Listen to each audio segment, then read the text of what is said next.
Hello, আসসালামু আলাইকুম। সবাই কেমন আছেন? আশা করছি সবাই ভালো আছেন, আমিও ভালো আছি।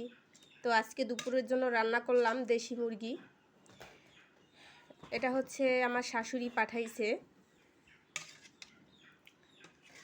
এই যে দেশি মুরগি, দেশি মুরগির সাথে একটু আলু দিয়েছি, আর এখানে আছে ভাত, আর এখানে আছে পাটের শাকের ডাল।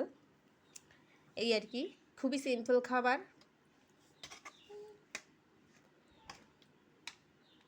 এই যে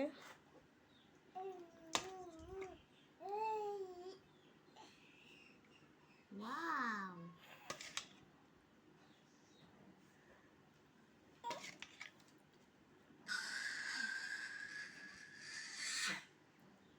এই যে বেড়ে দিলাম, খাও মাহি। খুব মজা। ভিডিওটা যদি ভালো লাগে তাহলে অবশ্যই লাইক, কমেন্ট, শেয়ার করবেন। তাহলে আজ এই পর্যন্তই। আল্লাহ হাফেজ।